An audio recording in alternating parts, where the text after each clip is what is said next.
Good morning, everyone. Good morning. So last lecture we have started discussion about कौन सा topic? Vector. तो vector मतलब क्या होता है? वेक्टर क्या होता है? क्वांटिटीज होती है, ऐसी फिजिकल क्वांटिटीज जिनको समझने के लिए, रिप्रेजेंट करने के लिए magnitude as well as direction की रिक्वायरमेंट होगी. और इतना ही नहीं, तो वहाँ पे रिक्वायरमेंट होगी कि वहाँ पे क्या होना चाहिए? It must have to follow laws of vector algebra. ठीक है, क्रिकेट मैच बघितली का? ठीक है, तो उसको बोला जाएगा वेक्टर क्वांटिटीज. तो वेक्टर क्वांटिटीज कौन सी होती है? Force, velocity, displacement, acceleration, angular momentum. हाँ, displacement, velocity, force, angular momentum और टॉर्क. Very good. ये सारी क्या है? वेक्टर क्वांटिटीज है. तो कल हम डिस्कस कर रहे थे, बहुत फास्ट डिस्कस किया था, है ना, कि वहाँ पे एक्चुअल जो है वेक्टर के साथ डील करते टाइम वेक्टर का जो अलजेब्रा है वो थोड़ा डिफरेंट होता है. और वहाँ पे हमने वेक्टर की एडिशन, वेक्टर की सब्ट्रैक्शन कैसे की जाती है इसके बारे में डिस्कस किया था लास्ट लेक्चर में. आज हम नेक्स्ट पार्ट पढ़ने वाले हैं, दैट इज वेक्टर का मल्टीप्लीकेशन. ठीक है, तो एडिशन के लिए हमने इतना देखा था कि बेसिकली अगर वेक्टर को ऐड करना है तो एक कंडीशन है कि vector must be of same type के. अगर सेम टाइप के वेक्टर है तभी हम उनको ऐड कर सकते हैं. अगर वेक्टर डिफरेंट टाइप के तो उनकी एडिशन नहीं होती है. जैसे कि फोर्स वेक्टर में velocity vector add, velocity vector में एक्सेलरेशन वेक्टर ऐड, लेकिन एक्सेलरेशन वेक्टर में एक्सेलरेशन वेक्टर. एंड हर बार जब भी हमें वेक्टर का रिजल्टेंट कैलकुलेट करना है तो उसकी मीनिंग ये होती है कि जो भी गिवन कॉम्बिनेशन ऑफ वेक्टर्स है वो जो रिजल्टेंट इंपैक्ट करेंगे वो कितना होगा, ये रिप्रेजेंट करने के लिए हम उनको रिप्लेस करके एक ही वेक्टर लेते हैं. तो उसको कैलकुलेट करने के लिए हमें हर बार दो स्टेप में कैलकुलेट करना पड़ता है. एक होता है उसका मैग्नीट्यूड, दूसरा डायरेक्शन. तो मैग्नीट्यूड कैलकुलेट करने के लिए हर बार एक ही फॉर्मूला होगा. Which one? Root of R square, नहीं, R equal to root of P square plus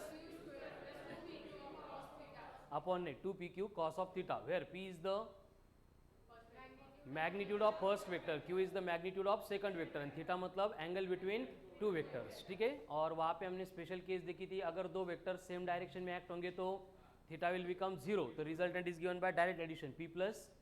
अगर अपोजिट डायरेक्शन में एक्ट होंगे तो थीटा विल बिकम 180, तो direct subtraction p minus.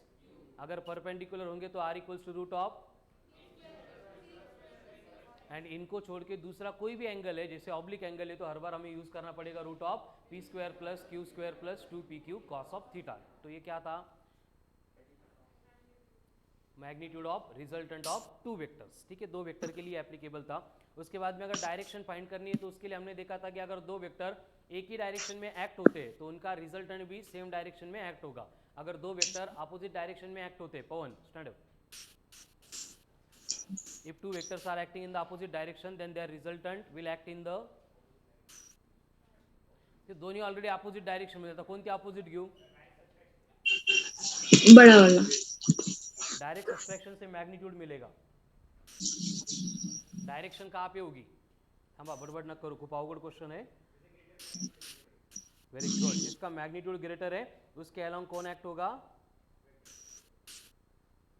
Direction. Resultant act होगा, है ना. नेक्स्ट, अगर उसकी जगह पे आपको बोला है कि दो vectors are acting in random direction तो उनका रिजल्टेंट फाइंड करने के लिए हम क्या यूज करते हैं? Triangle law of vector addition, जिसमें क्या करना है हमें? गिवन टू वेक्टर का यूज करके एडजेसेंट साइड्स ऑफ ट्रायंगल बनानी. कैसे?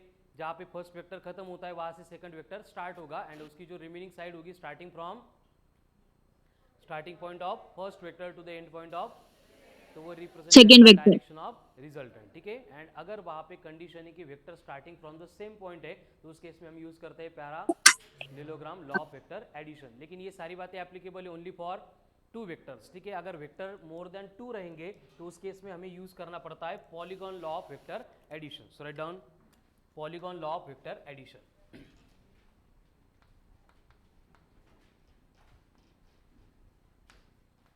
Polygon law of vector addition.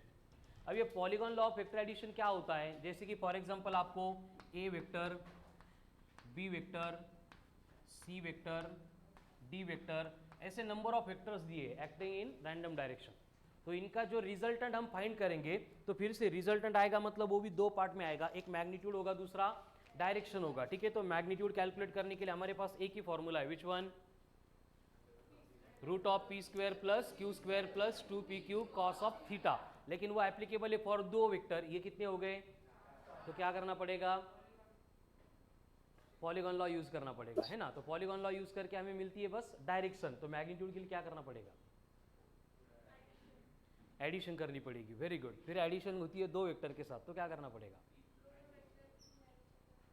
Excellent, very good. हमें क्या करना पड़ेगा, पहले जितने सारे वेक्टर्स दिए उनको मिला के एक ओपन पॉलीगॉन बनाना पड़ेगा। ओपन पॉलीगॉन यानी वेरी गुड, मतलब एक साइड उसकी ओपन होनी चाहिए, रिमेनिंग होनी चाहिए, जो रिप्रेजेंट करेगा रिजल्टेंट को। तो ये वेक्टर की जो डायरेक्शन है, मैग्नीट्यूड है, उसको चेंज नहीं करेंगे, जहां पे खत्म होता है वहां से बी वेक्टर शुरू होगा, उसके बाद में कौन है, ये सी वेक्टर आएगा, ठीक है, उसके बाद में कौन है, ये डी वेक्टर आएगा, मतलब साइक्लिक ऑर्डर में उसको हम रिप्रेजेंट करेंगे। एंड इन सब का जो कंबाइंड इफेक्ट होगा, जिसको अपन रिजल्टेंट बोलते हैं, उसकी डायरेक्शन अगर फाइंड करनी है तो हमें यहाँ पे पॉलीगॉन की रिमेनिंग साइड ड्रॉ करनी पड़ेगी, starting point of the first vector to the end point of last vector. Triangle में सेकंड बोलते थे, यहाँ पे क्या बोलना है, बस लास्ट वेक्टर बोलना है। क्लियर है, ये क्या मिलेगा, रिजल्टेंट की डायरेक्शन, रिजल्टेंट नहीं मिला है, क्या मिला, रिजल्टेंट की डायरेक्शन। तो इसको हम रिप्रेजेंट कर सकते हैं A vector plus B vector plus C vector plus D vector. How to find magnitude, magnitude find करने के स्क्वायर ले लो क्या, मैग्नीट्यूड फाइंड करने के लिए हमें करना क्या पड़ता है, देखो ये ए वेक्टर है, एक बी वेक्टर है, इनके बिटवीन का एंगल यहाँ पे थीटा है, तो हम पहले इन दोनों का रिजल्टेंट निकालते हैं। ये हो गया इन दोनों का रिजल्टेंट, जिसको अपन R1 वेक्टर बोलेंगे, ये आ जाएगा ए वेक्टर प्लस बी वेक्टर। अब दो वेक्टर आ गए, तो इनका रिजल्टेंट कैसे निकालते हैं, हमें मालूम है, root of 2pq cos of theta. अब वही केस हम रिपीट करने वाले, बस यहाँ पे अभी फर्स्ट वेक्टर हमारे लिए R1 होगा, नेक्स्ट वेक्टर कौन होगा, सी वेक्टर होगा, ठीक है। फिर से इन दोनों के बिटवीन का एंगल आपको अगर थीटा 2 दिया है, तो यहाँ पे हम रिजल्टेंट ड्रॉ करेंगे, तो यहाँ पे हमें R2 वेक्टर मिलेगा, जो रहेगा R1 vector plus C vector. Again दो वेक्टर है, उसका रिजल्टेंट का मैग्नीट्यूड कैलकुलेट कर सकते हैं हम by using root of P square plus Q square plus 2pq cos of theta, ठीक है। एंड एट द एंड ये R2 vector and D vector, इनका रिजल्टेंट मतलब हमारा फाइनल R वेक्टर होगा, which is given by R2 vector plus D vector, ठीक है। अगर ये एंगल थीटा 3 दिया है, तो अगेन हम सेम फॉर्मूला यूज करेंगे, रूट ऑफ, क्लियर है। इस तरह से मैग्नीट्यूड भी आएगा, डायरेक्शन भी आएगा, लेकिन प्रैक्टिकली इसको कहाँ पे अप्लाई करने की जरूरत नहीं पड़ती है, बस इसको थ्योरेटिकली आपको याद रखना है, ठीक है। लेकिन जो root of P square plus Q square होगा, तो टू वेक्टर के लिए वो बहुत सारी केस में हमें अप्लाई करना है, ठीक है। तो ये था polygon law of vector addition, and ये लास्ट केस थी related to addition of vector. म्हणजे आतापर्यंत कालचं कंप्लीट लेक्चर आणि आताच्या इंट्रोडक्शनमध्ये फक्त आपण ॲडिशन बघितलेली आहे. कळालं, म्हणजे आपण टॉपिक पळवत नाही आहे. ठीक आहे, चलो राइट डाउन. कळाल शुभम?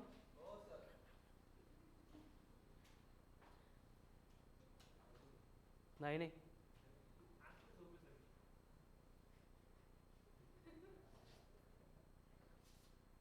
खरं सांग प्रामाणिकपणे, आयुष्यपत शपथ तू खोटी खातो किती आता मला माझे डोळे छोटे म्हणून.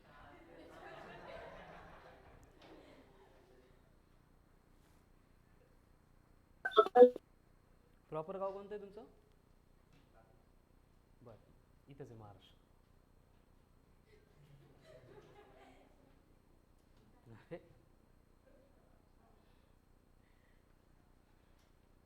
चलो हो गया लिख के.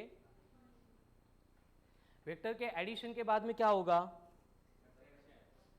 सब्ट्रैक्शन. लेकिन सब्ट्रैक्शन को अपन अलग से नहीं पढ़ेंगे. क्यों नहीं पढ़ेंगे? पढ़ लिया ऑलरेडी, समझ में आ रहा है ना. वेक्टर की सब्ट्रैक्शन कब होगी? If they are acting in the opposite direction तो, या फिर एक वेक्टर पहले से निगेटिव है तो. समझ में आ रहा है ना, मतलब डायरेक्शंस की अपोजिट दी है तो फॉर्मूला रीअरेंज करेंगे तो एट द एंड हमें वही मिलेगा. जैसे कि आपको बोला जा रहा है पहला वेक्टर एक्ट हो रहा है पी वेक्टर एंड दूसरा वेक्टर एक्ट हो रहा है जो क्यू वेक्टर है, बट कंडीशन ऐसी है कि P vector equals to minus of Q vector है. तो इनके लिए एंगल वगैरह हमें मालूम नहीं है, तो रिजल्टेंट का फॉर्मूला अगर अप्लाई करेंगे तो पी का स्क्वायर माइनस क्यू का square but plus of 2 into P into minus of Q, तो ये बनेगा माइनस ऑफ 2pq. मतलब ये किसका एक्सपेंशन आएगा फिर से?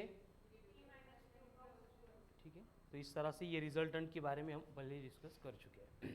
तो एडिशन हो गई, सब्ट्रैक्शन हो गई. अब next part which is very important related to vector हमें डिस्कस करना है, that is multiplication of vectors. Write down multiplication of vectors.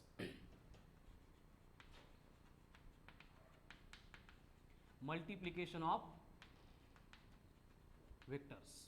तो जैसे एडिशन करते टाइम हमने सबसे पहले क्लियर कर दिया था कि vectors of the same type can only be added, तो उसी तरह से मल्टीप्लाई करते टाइम हम पहले क्लियर कर देंगे कि vectors of the same type can be multiplied with each other. Write down vectors of the same type can only be multiplied with each other.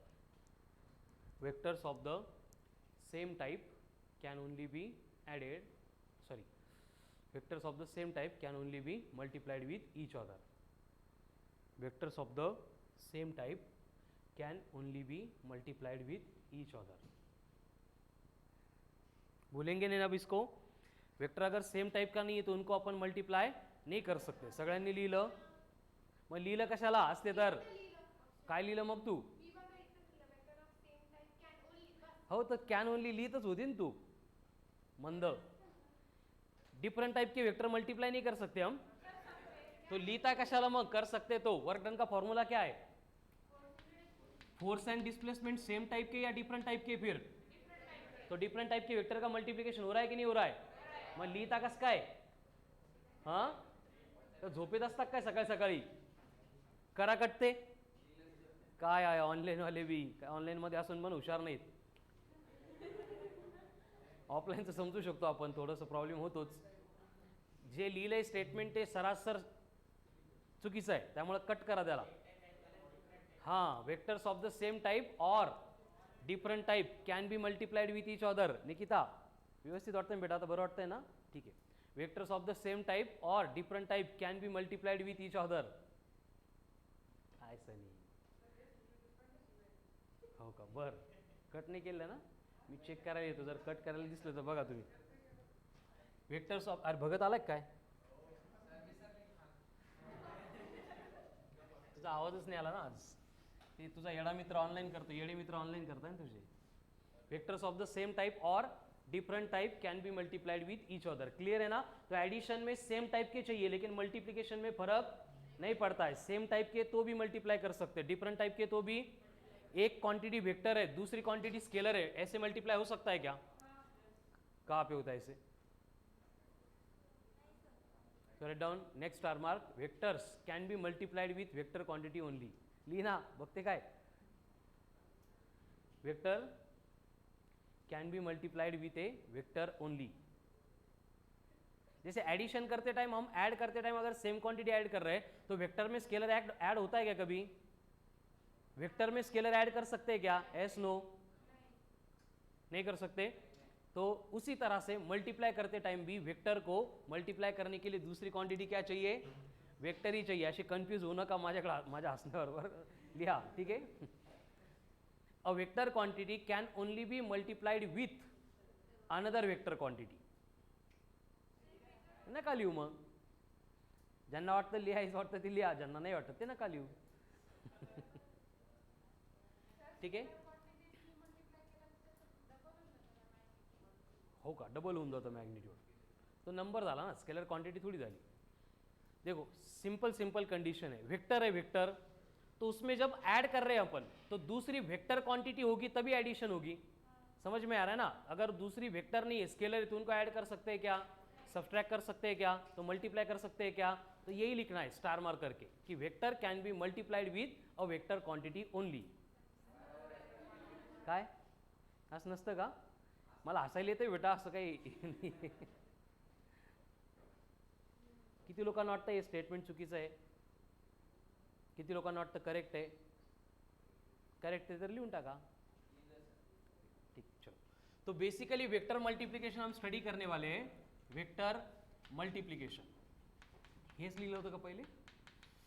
Vector multiplication.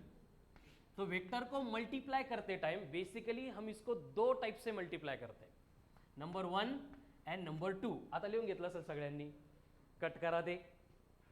Force equals to क्या होता है? What is force? Mass into. तो मास क्या है? Acceleration क्या है? तो vector को स्केलर से मल्टीप्लाई कर सकते कि नहीं कर सकते? मग कट करा, आता लिहिलेलं ते वेक्टर आताशी लिहिलं होतं कट करा परत, ते चुकीचं स्टेटमेंट आहे बेटा. Vector can B multiplied with a vector as well as scalar quantity. Cut करा बरं का, नाही तर बाहेर जाऊन सरांनी असं लिहून दिलं होतं आम्हाला है ना. Vector can be multiplied with a vector और स्केलर क्वांटिटीज. हो सकता है कि नहीं? कैसे? फोर्स इक्वल्स टू क्या है? Mass into acceleration. तो वहां पे मास क्या है? स्केलर है. एक्सेलरेशन क्या है? वेक्टर है. मतलब वेक्टर को स्केलर से मल्टीप्लाई कर सकते हैं. वेक्टर से मल्टीप्लाई कर सकते हैं क्या? कहां पे कर सकते हैं? वेक्टर को वेक्टर से मल्टीप्लाई कर सकते हैं. फोर्स इंटू डिस्प्लेसमेंट वर्क होता है. मतलब वेक्टर को वेक्टर से मल्टीप्लाई भी कर सकते हैं. वेक्टर को स्केलर से डिवाइड कर सकते हैं क्या? वेक्टर को स्केलर से डिवाइड कर सकते हैं क्या? ऐसा और नो? नहीं कर सकते. सो राइट डाउन. सॉरी, कर सकते हैं. Write down. क्या लिखा था अभी स्टार मार्क करके? Vector can be multiplied with a vector quantity और स्केलर क्वांटिटी. दूसरा पॉइंट लिखो, vector can be divided by a scalar quantity.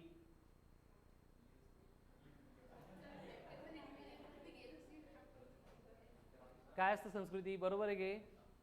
Vector can be divided by scalar quantity. लिहा ना. लिहिलं का? किती लोकांना वाटतं करेक्ट आहे? किती लोकांना वाटतं इनकरेक्ट आहे? इनकरेक्ट आहे. हां, करेक्ट आहे तर लिहा ना. मग मी लिहायला सांगतोय ना तुम्हाला. Write down with star mark. A vector quantity can be divided with a scalar quantity.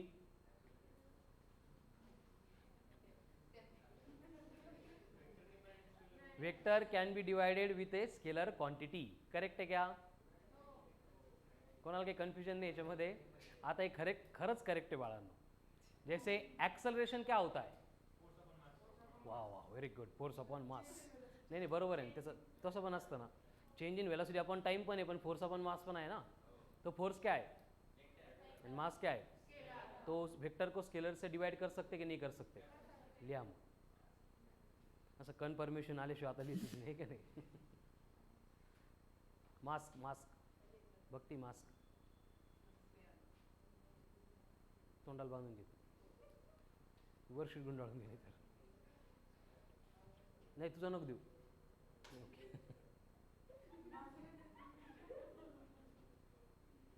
क्या लिखा? अब ये करेक्ट है ना? कंफर्म. 3 पॉइंट लिखे स्टार मार्क करके. First one, vectors of the same type और different type can be multiplied with each other. दूसरा, vector can be multiplied with scalar और वेक्टर क्वांटिटीज. तीसरा, vector can be divided with scalar quantities. ठीक है. And fourth one क्या होगा फिर? Vector can be divided with another vector quantity. का बरं? Mass equal to force upon acceleration असतं का? मग नाही. राइट डाउन. A vector quantity can be divided by another vector quantity.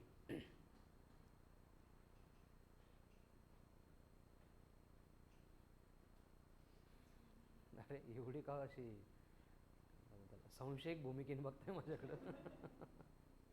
Vector can be divided with another vector quantity. Tejas, इसका क्या होगा बोल? ऑनलाइन का होशियार तेजस, एक ही बचा अब ऑनलाइन में होशियार. हाँ बोलो, जो लिखा वो करेक्ट है क्या? वेक्टर के डिवीजन के रिलेटेड कोई भी डेटा हमारे पास, मतलब ह्यूमन बीइंग के पास है ही नहीं. अगर हमें डिवाइड करने की नौबत आ गई तो हमें क्या करना पड़ता है? वेक्टर का मैग्नीट्यूड लेना पड़ता है. उसको वेक्टर फॉर्म में डिवाइड नहीं कर सकते. समझ में आ रहा है ना? Force vector upon acceleration vector कभी नहीं होता है. फोर्स का मैग्नीट्यूड अपॉन एक्सेलरेशन का मैग्नीट्यूड होता है. मतलब आपको अगर फोर्स वेक्टर दिया, एक्सेलरेशन वेक्टर दिया और मास कैलकुलेट करना है तो पहले हमें दोनों का मैग्नीट्यूड कैलकुलेट करना पड़ेगा. मतलब उनको स्केलर फॉर्म में कन्वर्ट करके फिर डिवाइड करना पड़ेगा. ठीक है. तो जो पॉइंट लिखा है वो फिर से कट करना पड़ेगा, या फिर कट नहीं करना है तो उसको इन एडिशन लिखो. They can be divided in magnitude only. मतलब डायरेक्शन कंसिडर किए बिना ही हम उसको डिवाइड कर सकते हैं. कळाल ना? चलो तो डिस्कस करना था हमें वेक्टर मल्टीप्लिकेशन। क्या है फिर वेक्टर मल्टीप्लिकेशन, समझ में आ रहा है? नहीं समझ में आ रहा है, अभी कुछ बोला ही नहीं, ठीक है। बस इतना मालूम हो गया कि वेक्टर को वेक्टर से मल्टीप्लाई कर सकते हैं या फिर वेक्टर को स्केलर से मल्टीप्लाई कर सकते हैं। लेकिन वेक्टर को जब स्केलर से मल्टीप्लाई करते हैं तो जनरली जो मल्टीप्लिकेशन हम अब तक पढ़ चुके हैं वही मल्टीप्लिकेशन के रूल्स वहाँ पे एप्लीकेबल होते हैं एंड डायरेक्शन में वहाँ पे कोई भी चेंज नहीं होगा। जैसे आपको बोला गया है कि एक बॉडी है जिसका एक्सेलरेशन है 2i cap plus J cap plus K cap और उसका मास दिया था आपको एज 2 kg, तो force acting on the body कितना होगा? तो उस केस में हम क्या करेंगे, डायरेक्टली यम इंटू ए वेक्टर करेंगे। ये जो यम है डायरेक्टली मल्टीप्लाई होगा तो मैग्नीट्यूड चेंज होगा, 2 इंटू 2 प्लस होईल का, मतलब स्केलर से मल्टीप्लाई करने के बाद वेक्टर का मैग्नीट्यूड चेंज होगा या नहीं होगा? लिखो फिर, when a vector when a vector multiplied with scalar, when a vector multiplied with scalar, when a vector multiplied with scalar, its magnitude changes but direction remains same. Magnitude change हो सकता है, direction में कोई फरक नाही पडेगा, ठीक आहे। हे असंच करावं लागेल आपल्याला, कळालं ना? डायरेक्शन रिमेन्स सेम, हे बरोबर आहे का?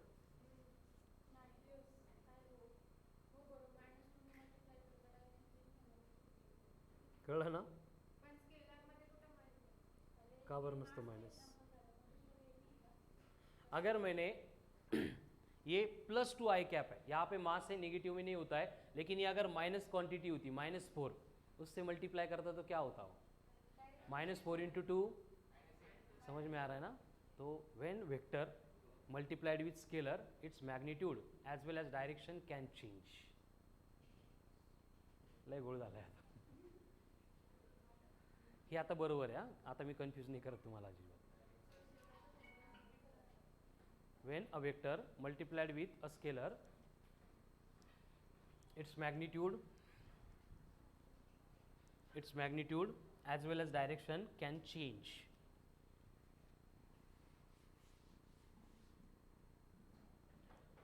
चलो अब पॉइंट के ऊपर आते हैं. बहुत हो गया अभी वेक्टर मल्टीप्लिकेशन. ठीक है, तो वेक्टर मल्टीप्लिकेशन करते टाइम हम ये वेक्टर का जो प्रोडक्ट है वो दो टाइप में करते हैं, दो पार्ट में करते हैं.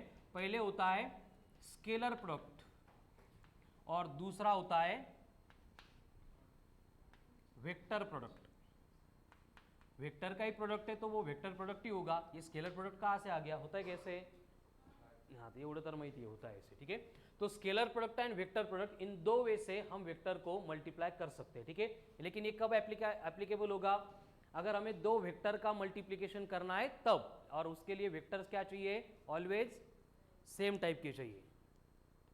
ऐसे कुछ कंडीशन नहीं, it may be same type और डिफरेंट टाइप. समझ में आ रहा है ना? तो दो टाइप से हम वेक्टर को मल्टीप्लाई कर सकते हैं. एक है स्केलर प्रोडक्ट, दूसरा है वेक्टर प्रोडक्ट. और स्केलर प्रोडक्ट जो है हमने डिसाइड किया है, जैसे इसका मतलब क्या होता है? प्लस नहीं, एडिशन. इसका मतलब क्या है? तो उसी तरह से दो वेक्टर क्वांटिटी के बिटवीन अगर हमें डॉट दिख रहा है तो उसका मतलब होगा वहां पे क्या हो रहा है? स्केलर प्रोडक्ट हो रहा है. ठीक है, दोनों प्रोडक्ट है लेकिन करने की प्रोसेस डिफरेंट है, इसलिए उनका सिंबॉलिक रिप्रेजेंटेशन भी डिफरेंट है. और इसी वजह से इसको डॉट प्रोडक्ट ऐसे भी बोल सकते हैं. स्केलर प्रोडक्ट और डॉट प्रोडक्ट ऐसे भी बोल सकते हैं. उसी तरह से जो वेक्टर प्रोडक्ट है इसको हम क्रॉस से डिनोट करेंगे, और इसको क्रॉस से डिनोट किया है इसलिए क्या बोला जाएगा? As a cross product. Pawan बस खाली झोपू नका था. देखो, वेक्टर के मल्टीप्लिकेशन के दो टाइप है, एक स्केलर प्रोडक्ट, दूसरा वेक्टर प्रोडक्ट. स्केलर प्रोडक्ट कर रहे हैं मतलब उसको अपन डिनोट करेंगे बाय डॉट. असं लिहू शकत नाही ना, जैसे कि P vector and Q vector, इसको मैं मल्टीप्लाई कर रहा हूं तो स्केलर प्रोडक्ट है, इसलिए हम क्या करेंगे? सिर्फ डॉट लिख देंगे. एंड अगर वेक्टर प्रोडक्ट करना है तो P vector dot Q vector, P vector cross, इसका मतलब क्या होगा? इसका मतलब क्या होगा? तो अभी ये दो टाइप से हम मल्टीप्लाई कर सकते हैं. दोनों के लिए बेसिक कंडीशन हमें मालूम है कि अगर अपन दो वेक्टर को मल्टीप्लाई कर रहे हैं विथ डॉट या फिर उनका अपन स्केलर प्रोडक्ट कर रहे हैं और आपको दो वेक्टर दिए थे p वेक्टर एंड दूसरा है q वेक्टर, तो इनका जो स्केलर या फिर डॉट प्रोडक्ट होता है उसको अपन सिंप्लीफाई करते हैं as p vector dot q vector equals to P Q cos of theta. And वहीं पे अगर इन दोनों का हमें वेक्टर प्रोडक्ट करना है तो उस केस में इनको अपन डिफाइन करते हैं या फिर सिंप्लीफाई करते हैं as P vector cross Q vector है तो P Q sine theta, where P का मतलब मैग्नीट्यूड ऑफ फर्स्ट वेक्टर, उसको फर्स्ट वेक्टर नहीं बोलना है, क्या बोलना है magnitude of first vector, Q का मतलब एंड थीटा का मतलब एंगल बिटवीन देम, करा लो ठीक है। तो आपको कोई भी दो वेक्टर दिए जा रहे हैं उनको अगर हमें मल्टीप्लाई करना है तो वो हम डिसाइड कर सकते हैं, हमें अगर लगा कि स्केलर प्रोडक्ट करना है तो हम स्केलर प्रोडक्ट करेंगे, हमें अगर लगना है वेक्टर प्रोडक्ट करना है तो हम वेक्टर प्रोडक्ट कर सकते हैं, बराबर है ना। चलो राइट डाउन, बरोबर आहे का, म्हणजे आपल्याला वाटलं तो प्रोडक्ट आपण करू शकतो का, कुछ कंडिशन्स है उसके लिए की नहीं नहीं ऐसे काय कंडिशन आहे, प्रोडक्टचे काय कंडिशन आहे,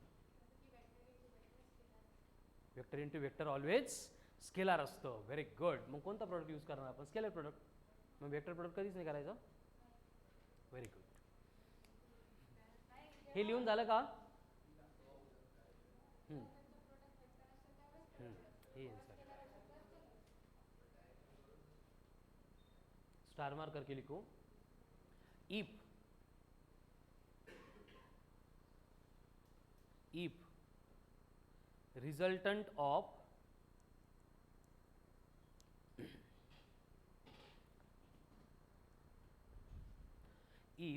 resultant of multiplication of two vector, if resultant of multiplication of two vector is a vector quantity, resultant of multiplication of two vector is a vector quantity, then we have to use vector product, and if resultant of product of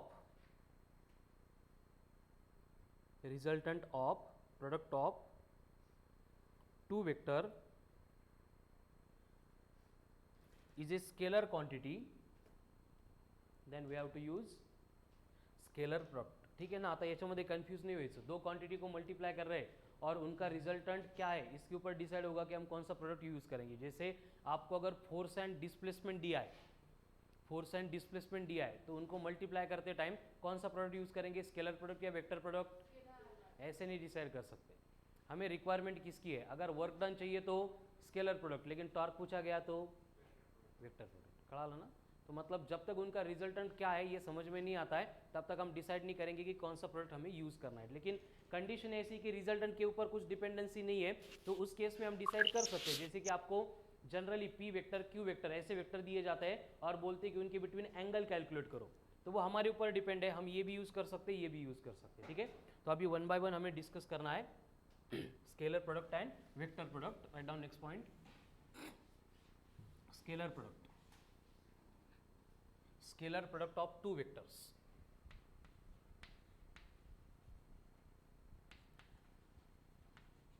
scalar product of two vectors, scalar product of two vectors। अब दो vector को हमें multiply करना है और कौन सा product use कर रहे हैं अपन, स्केलर प्रोडक्ट, तो इसको पहले डिफाइन करना है, कैसे डिफाइन करेंगे, जो अभी इक्वेशन लिखा था उसके ऊपर से डिफाइन करना है हमें कि p vector dot q vector is equals to P Q cos of theta, तो इसकी डेफिनेशन क्या होगी, scalar product of two vectors यानी ये is defined as product of magnitude of two vector and cosine of the angle between them. Right down, scalar product of two vectors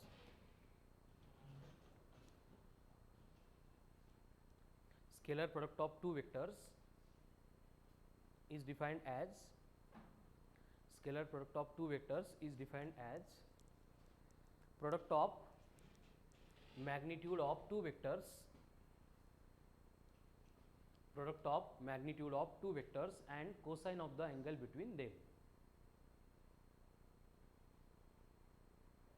cosine of the angle between them. That is p vector dot q vector equals to pq cos of theta.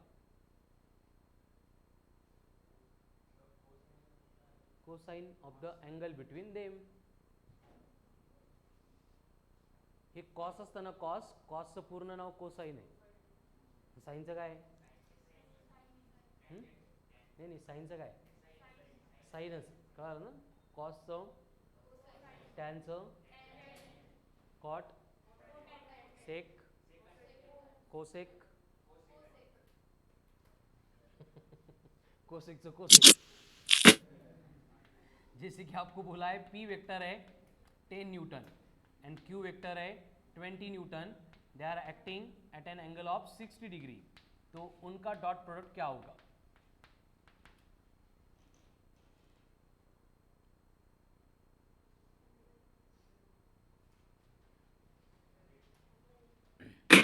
Hundred. 1/2. 20 into 10 200. 200 into 1/2 मतलब ये 100 बन जाएगा. ठीक है. लेकिन अगर ये कब, अगर हमें p vector and q vector direct in terms of magnitude दिए तो. लेकिन अगर हमें vector in terms of unit vectors दिए, मतलब in terms of I J के दिए, जैसे कि x1 I cap plus y1 J cap plus z1 K cap, and q vector दिया है x2 I cap plus y2 J cap plus z2 K cap. मतलब difference क्या है? देखो, फर्स्ट केस में हमें डायरेक्ट वेक्टर जो है वो मैग्नीट्यूड के फॉर्म में दिए है एंड थीटा मालूम है तो direct P Q cos theta होगा. लेकिन ऐसे इन जनरल कभी नहीं होता है. ठीक है. जनरली हमें वेक्टर जो दिया जाता है वो यूनिट वेक्टर के फॉर्म में होता है, मतलब आई जे के फॉर्म में होता है. आई कैप का मतलब एक्स कोऑर्डिनेट या फिर एक्स एक्सिस, वाई जे कैप का मतलब के कैप का मतलब. तो अगर इन दोनों को मल्टीप्लाई करना है p vector dot q vector, तो इनका मल्टीप्लिकेशन होता है x1 x2 plus y1 y2 plus z1 z. मतलब आपको direct magnitude and angle given है तो हम क्या करेंगे? Direct P Q cos theta करेंगे. लेकिन एंगल के बारे में इंफॉर्मेशन नहीं है, आई जे के फॉर्म में डेटा दिया है तो डायरेक्टली उसका मैग्नीट्यूड कितना होगा? x1 x2 plus y1 y2 plus z1 z2. लेकिन इसमें कहीं पे भी आई जे के नहीं है. कहाँ पे चले गए आई जे के? मी 5 मिनिटमध्ये एक्सप्लेन करतो. लिहायचं नाही, डोक्यात घ्यायचं नाही जास्त. ठीक आहे ना. Very good. जैसे अपन मल्टीप्लाई करते हैं है ना, वैसे मल्टीप्लाई कर रहे हैं डायरेक्ट. हे माहिती आहे का तुम्हाला? a plus B dot C plus D. अगर इनको मल्टीप्लाई करना है हमें तो पहले a से मल्टीप्लाई करना पड़ेगा. a dot C plus a dot D plus, सगळ्यांना माहिती है. यहाँ पे भी वैसे ही कर रहे हैं अपन. पहले क्या करेंगे? x1 आई कैप से ये तीनों टर्म को मल्टीप्लाई करेंगे. समझ में आ रहा है? अब कंडीशन क्या होती, देखो, आई कैप का मतलब, जे कैप का मतलब एंड के कैप का मतलब, तीनों के बिटवीन एंगल कितना है? 90 डिग्री है. 90 है cos 90. समझ में आ रहा है ना? तो इसका मतलब क्या होगा? अगर आई कैप डॉट जे कैप है या फिर जे कैप डॉट के कैप है या फिर के कैप डॉट आई कैप है तो ये ऑलवेज इक्वल्स टू 0 हो जाएगा. लेकिन अगर हमें आई कैप डॉट आई कैप करना है या फिर जे कैप डॉट जे कैप करना है या फिर के कैप डॉट के कैप करना है, क्या होगा? Q1, क्योंकि एंगल 0 है, cos 0 1 है एंड उसका मैग्नीट्यूड पहले से 1 है तो इन सब की वैल्यू कितनी रहेगी? 1 रहेगी. तो उसके अकॉर्डिंग होता क्या है? देखो, जब x1 आई कैप को इस ब्रैकेट से मल्टीप्लाई कर रहे हैं तो ये आई कैप इंटू आई कैप 1 बनता है. 1 इंटू x1 x2 है इसलिए x1 x2. बाद में I cap dot J cap, I cap dot के कैप हो गया. उसके बाद में हम क्या करेंगे? प्लस y1 जे कैप से ये तीनों को मल्टीप्लाई करेंगे. फिर से J cap dot I cap, J cap dot J cap, इसलिए y1 y2 है, बाकी सब 0 हो गए. बाद में जे कैप डॉट के कैप. एट द एंड जब z1 के कैप से ये तीनों को मल्टीप्लाई करेंगे तो के cap dot I cap, K cap dot J cap, K cap dot के कैप, इसलिए z1 z2 यहाँ पे. खड़ा लो. तो अगर data in terms of I J के दिया जाता है तो उनका डॉट प्रोडक्ट होता है x1 x2 plus y1 y2 plus z1 z2. कैसे क्यों आया उसका रीजन यहाँ पे.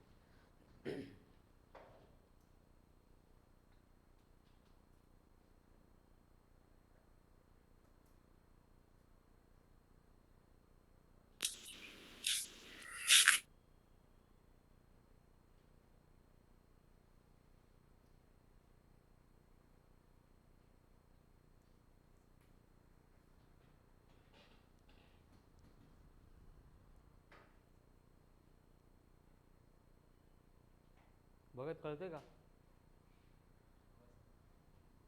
भगत महत्वाचा माणूस आहे. करू राव कोणतं हे का? जैसे कि आपको बोला है p vector equals to 2 I cap minus J cap plus 2 K cap है and q vector equals to I cap plus 3 J cap plus 2 K cap है. Then find p vector dot q vector.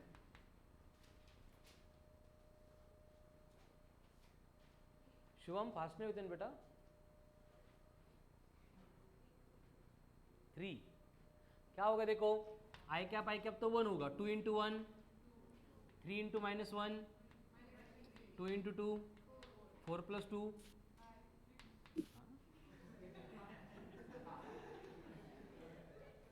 4 plus 2 6 minus 3. ठीक है, लेकिन क्या होता है कि इस तरह का डेटा हमें दिया जाता है और बोलते हैं कि फाइंड थीटा, इन दोनों के बिटवीन एंगल कितना होगा. ये तो समझ में आ गया इनका p vector dot q vector कैसे निकालना है. तो एंगल निकालने के लिए एक ही प्रोसेस है, हर बार वही अप्लाई करेंगे. देखो हमें बेसिक डेफिनेशन मालूम है इसकी, क्या होता है p vector dot q vector equals to P Q cos of theta होता है. हमें एंगल निकालना है मतलब कॉस थीटा निकालना है, तो कॉस थीटा बनेगा p vector dot q vector upon P Q का मतलब क्या है, magnitude of p and magnitude of q. अब p vector dot q vector तो मालूम है कितना है 3 है, तो ये बन जाएगा cos of theta is equals to 3 divided by magnitude of p चाहिए, इसका मैग्नीट्यूड कितना आता है 3, q का मैग्नीट्यूड चाहिए, इसका कितना आता है, तो 3 3 कैंसल, तो थीटा इक्वल्स टू बना cos inverse of 1 upon square root of 14. Check करा बरोबर आहे की आहे ना. हे मल्टिप्लिकेशन डिव्हिजन मी काही पण लिहित असतो, एकदा क्रॉस चेक करायचं. काल होती तू, काल लेक्चरला होतीस का. मैग्नीट्यूड निकालते मतलब हम क्या करते हैं रूट में, यहाँ पे कितना है 1 1 स्क्वायर 3 है 3 स्क्वायर 2 स्क्वायर. कळलं, गुड.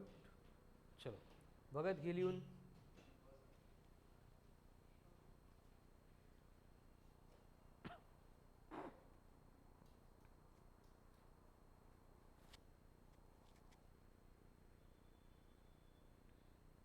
असंच पाहिजे रोज, कोणतेच लेक्चर नाही, फक्त फिजिक्सचं लेक्चर दिवसभर है ना, आणि प्रॅक्टिस नंतर काय काय काय म्हटली.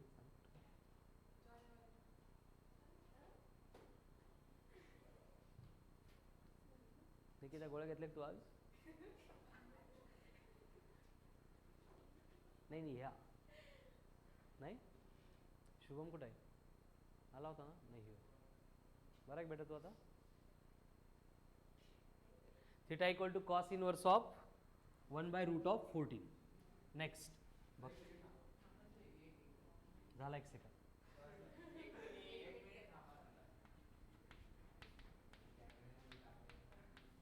भगत कोण बडबड करतोय तिकडं.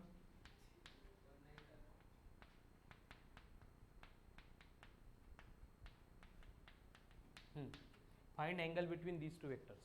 पवन कळालं का अँगल कसं काढायचा.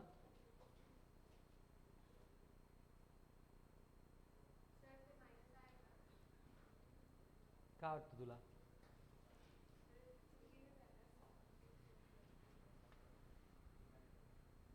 Minus I cap plus 7 J cap plus 5 K cap.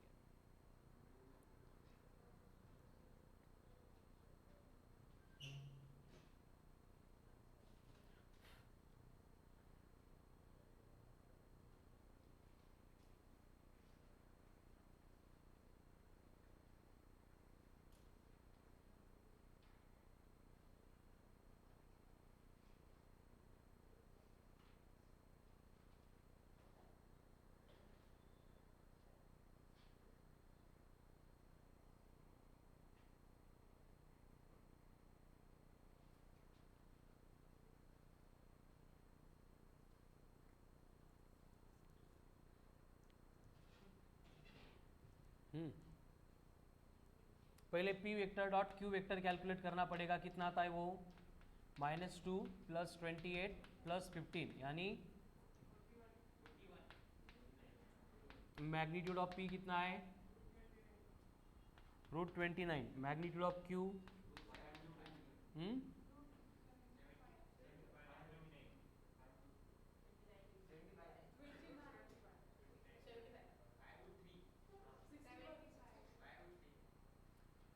हे किती येतं रूटमध्ये -1 का स्क्वेअर +1 50 25 म्हणजे 75 ठीक आहे 5√3 बरं हे असं मला लिहायला आवडत नाही √75 तो cos of theta equals to क्या रहेगा डायरेक्ट 41 अपॉन रूट में इन दोनों को मल्टीप्लाई कर सकते क्या असं होतं का √29 प्लस √75 इज इक्वल्स टू √4 104 नाही होत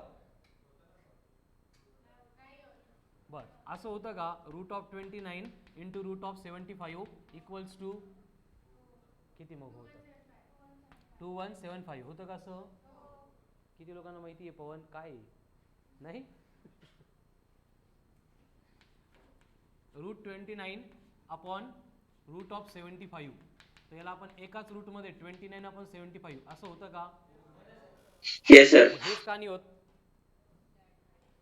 √29 या फिर √75 minus √29 equal to root of किती येतं सांगा 56 46 असं होतं का कन्फर्म किती लोकांना वाटतं असं नाही होत हे दोन नाही होत, sir. नाही होत रेज युअर हँड्स किती लोकांना वाटतं होतं हे पण किती लोक अनभिज्ञ आहेत या गोष्टींपासून असं कसं झालं होतं हे कळालंच नाही ब्रिलियंट किड्स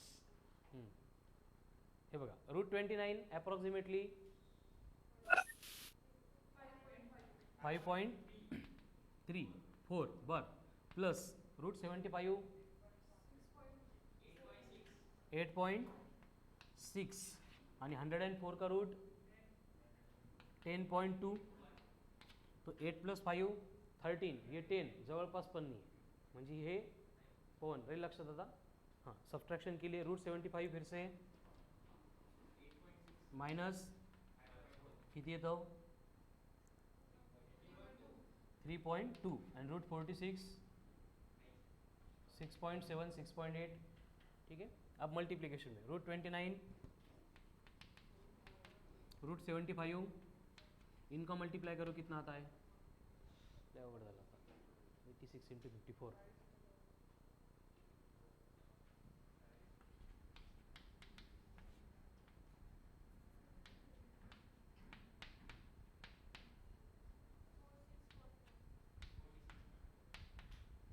हाँ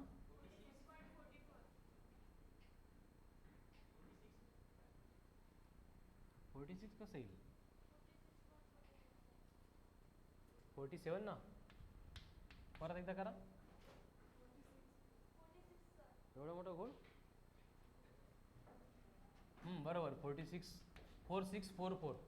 अब ये काय केलं अपन हाँ इनका मल्टीप्लिकेशन 4644 आ रहा है डेसिमल 2 डिजिट के बाद में मतलब कितना आएगा ये 46.44 ये रूट में कितना आ रहा है इनका मल्टीप्लिकेशन कहाँ पे था 2175 बोलो क्या होगा रूट इसको भी क्या लिखेंगे अप्रोक्सीमेटली 21.75 21 है मतलब 4.6 ही लेना पड़ेगा इंटू +2 है मतलब ये 46 ही बनेगा एक्झॅक्टली सेम म्हणजे ये करू शकतो सेम डिवीजन में भी होगा राइट लक्षात आता चलो तो ये कितना होगा फिर cos theta equals to 41 upon √2175 कळालं तो हर बार 2 वेक्टर दिए जाएंगे एंगल कैलकुलेट करने के लिए बोलेंगे हम यही प्रोसेस यहाँ पे अप्लाई करेंगे तो ये हो गया स्केलर प्रोडक्ट उसके बाद में वेक्टर प्रोडक्ट अब स्केलर प्रोडक्ट के लिए रूल क्या है कि अगर दोनों का रिजल्टेंट स्केलर है तो स्केलर प्रोडक्ट करना है तो वेक्टर के लिए कंडीशन क्या होगी दोनों का रिजल्टेंट अगर वेक्टर है तो वेक्टर प्रोडक्ट करना है तो उसके लिए क्या होता है देखो P vector cross Q vector इसका सिंप्लीफिकेशन होता है P Q sine of theta ये कब अगर एंगल दिया है तो लेकिन अगर एंगल नहीं दिया है and P vector and Q vector हमें आई जे के फॉर्म में दिए x1 I cap plus y1 J cap plus z1 K cap and Q vector equals to है x2 I cap plus y2 J cap plus z2 K cap और इन दोनों को हमें multiply करना है तो पहली कंडीशन है कि इनके मल्टीप्लिकेशन के बाद जो मिलेगा वो वेक्टर चाहिए कड़ाल ना, तो वो वेक्टर चाहिए मतलब उसमें भी कौन चाहिए, आई जे के चाहिए, इसलिए हम पहले यहाँ पे बना देंगे एक डिटर्मिनेंट जिसका फर्स्ट रो कंपलसरी होगा, सेकंड रो मतलब पहले वेक्टर के आई जे के कोएफिशिएंट मतलब दूसरा रो मतलब तीसरा रो मतलब हे कळतंय का बघा, ये कब अगर वेक्टर प्रोडक्ट करना है तो लक्षात ठेवायचं, वेक्टर प्रोडक्ट मतलब रिजल्टेंट वेक्टर आएगा मतलब आई जे के लगेंगे, लेकिन x1 x2 y1 y2 plus z1 z2 करते तो वहाँ पे आई जे के नहीं होते, इसलिए डिटर्मिनेंट हमें यहाँ पे यूज़ करना पड़ेगा। अब इसका सिंप्लीफिकेशन कैसे होता है, पहले आई कैप को लेना पड़ेगा, वेरी गुड, आई कैप को लेके उसका रो एंड कॉलम डिलीट करके क्या बचता है y1 z1 y2 z2, उसके बाद में जे कैप लेना पड़ेगा, जे कैप लिया मतलब उसका कॉलम उसका रो डिलीट, उसको कर x1 z2 and x2 z1 and उसके बाद में के कैप, फिर के कैप का कॉलम एंड रो डिलीट करके क्या बचेगा x1 y1 z2 कसं x2 y2 x1 z1 x2 z2। हाँ क्लियर है, क्या किया, बस आई कैप लिया तो उसका कॉलम रो डिलीट, उसको छोड़ के जो बचे वो बाजू में लिख दिए, जे कैप लिया तो उसका कॉलम रो डिलीट, उसको छोड़ के जो बच गए वो लिख दिए, फिर के कैप लिया कॉलम एंड रो डिलीट, जो बचा वो लिख दिया। यहाँ तक क्लियर है। अब इनके जो साइन लिए जाते हैं वो इस तरह से होता है, पहला प्लस दूसरा माइनस तीसरा प्लस, आगे होता तो फिर मायनस, आगे होता तो ते आपल्याला नाही आहे, ते मॅथ्सवाले करत बसतील, ठीक आहे, आपल्याला एवढीच रिक्वायरमेंट आहे, plus minus plus plus minus plus plus minus plus. अभी इसका जो सिंप्लीफिकेशन होता है वो इस तरह से होता है, आई कैप तो आ गया, ब्रैकेट में हे असं काही नसतं ना कुठंच, तो इनको अपन क्रॉस मल्टीप्लाई करते फॉलोड बाय सब्सट्रैक्शन, तो क्या आएगा ये y1 z2 minus y2 z1 या फिर z1 y2 both are same, minus of J cap क्या आएगा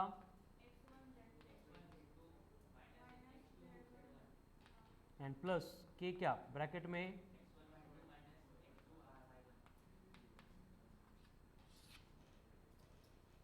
है, क्लियर, समजावून घ्या, न बघता लिहा, छापण्याला काही अर्थ नाही आहे।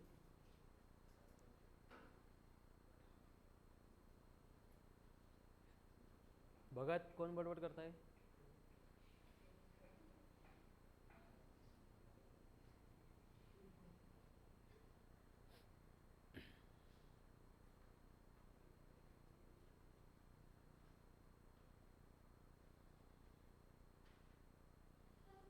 ओके चलो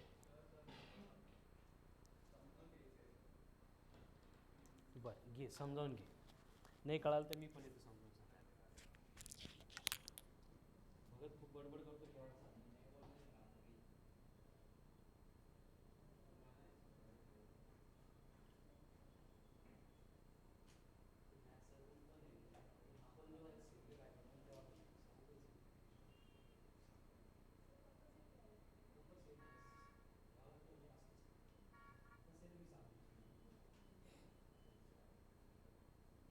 cross multiply followed by subtraction, कसं आहे ते मी एक्सप्लेन करू, पहिले हे समजावून घ्या, कारण मी जे एक्सप्लेन करणार आहे का ते थोडंसं कन्फ्युजिंग असणार, ते डोक्यात नाही ठेवायचं आपल्याला, पहिले प्लस येतं मग मायनस येतं मग प्लस येतं, आणि ते काय तर मग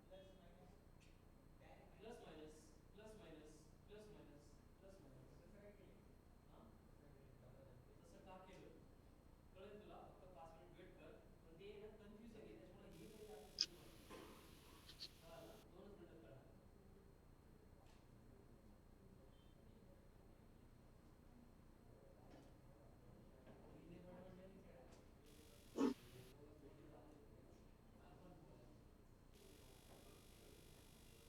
हेलो।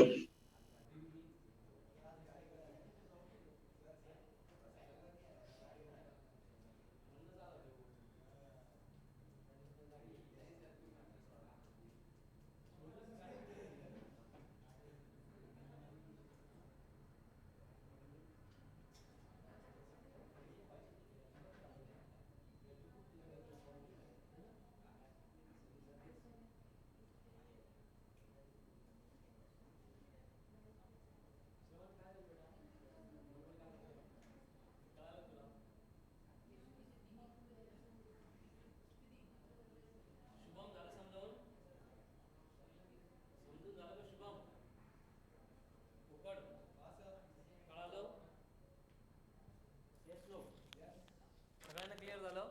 आता हे येतं कसं असं काही लोकांना कन्फ्युजन आहे, एवढं काही महत्त्वाचं नाही, बट आता सांगावं लागेल. पवन एक्सप्लेन करणार आहे मी, कन्फ्यूज होऊ नको बेटा, जास्त सिरियस घेऊ नको. इकडे आला बरं, जास्त सिरियस घेऊ नको, कळाल ना. ही स्टेप आपल्याला फॉलो करायची. फक्त आता जे हे असंच का केलं, हे मायनसच का घेतलं, हे असंच का केलं, याचे रिझन्स तुम्हाला पाहिजे लक्षात घ्या. फिर से वही प्रोसेस है जो मैंने बोला था कि अगर a plus B into C plus D होता है तो हम करते क्या इसको a into B plus A into D plus B into C plus B into D. हे सगळ्यांना माहिती आहे. Yes, sir. हाँ ए इंटू सी. बरं भगत असं लक्ष ठेवा. ये क्लियर है सबको. अब उसी तरह से सेम हम इन दोनों ब्रैकेट को जब मल्टीप्लाई करेंगे, यहाँ पे भी क्या होगा, x1 i कैप ये मल्टीप्लाई करेगा ये तीनों को. ये रब करूँगा.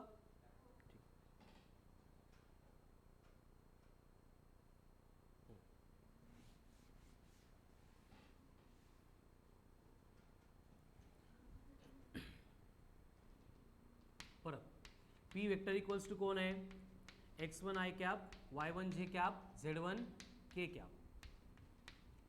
q वेक्टर इक्वल्स टू कौन है, x2 i cap, y2 j cap plus z2 k cap है.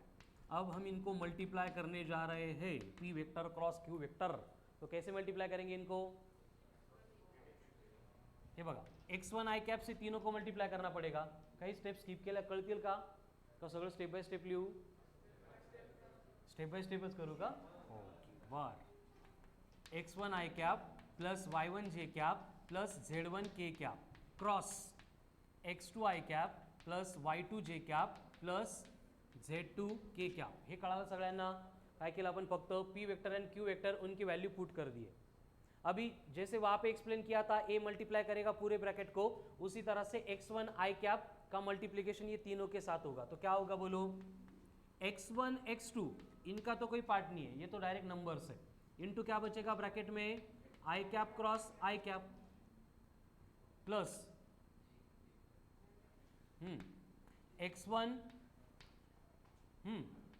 y2 बोलो ब्रैकेट में क्या आएगा, i cap cross j cap plus x1 z2 bracket में कौन होगा,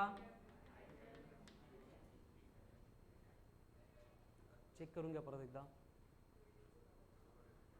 x से क्या किया, बस x1 i कैप से पूरे ब्रैकेट को 1 बाय 1 मल्टीप्लाई किया. x1 x2 x1 y2 x1 z2 i j i k. अब उसी तरह से क्या करेंगे, y1 j कैप से पूरे ब्रैकेट को मल्टीप्लाई करेंगे, क्या होगा plus y1 x2 very good j cap नहीं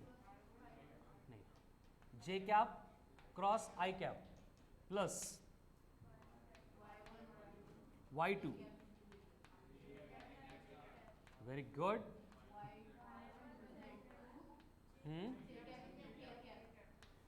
इंटू ने क्रॉस म्हणा करा. कळालंय पण. अभी आगे क्या होगा बोलो,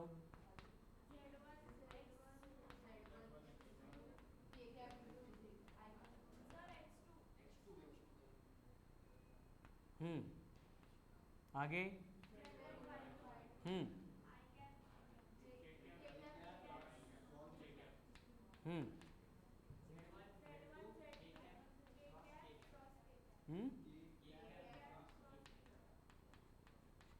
सगळ्यांना क्लियर है. अब देखो कंडीशन क्या है, I J एंड K इन तीनों के बिटवीन एंगल कितना है 90 डिग्री. तो अगर कहीं पे I cap cross I cap आ रहा है या फिर J cap cross J cap आ रहा है या फिर K cap cross K cap आ रहा है, तो इन तीनों की वैल्यू कितनी है, Q sine 90 sine 0. I cap मतलब एंगल 0 है, क्रॉस में एंगल आता है साइन थीटा, साइन 0, इसलिए I cap cross I cap, J cap cross J cap, K cap cross K cap. इसका मतलब क्या होगा, देखो यहाँ पे ये कैंसल नहीं, 0, ये एंड ये हो गया. अब उसी तरह से जब I cap cross J cap, J cap cross K cap and के कैप क्रॉस आई कैप करेंगे, दो वेक्टर का क्रॉस मल्टीप्लीकेशन वेक्टर क्वांटिटी होती है तो 1 नहीं होगा। देखो आई कैप क्रॉस जे कैप,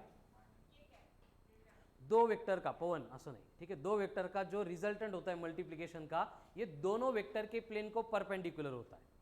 समझ में आ रहा है? तो आई एंड जे को परपेंडिकुलर कौन है? के कैप। तो आई cap cross J cap, J cap cross K cap and के कैप क्रॉस आई कैप, हे कळलं? वाटतं तुम्हाला कळलं, बट हे नंतर लय घोळ करणार, व्यवस्थित बघून घ्या त्याला.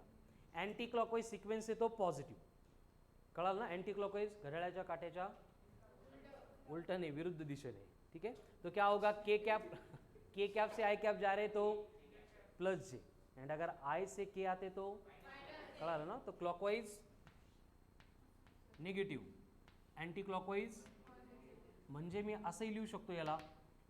कसं लिहू शकतो याला? जे कैप क्रॉस आई कैप, हम्म हम्म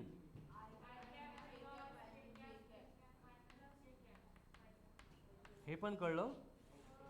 एवढ्या लवकर नाही कळालं, विनाकारण होऊ नका म्हणून व्यवस्थित बघा. देखो आई कैप क्रॉस आई cap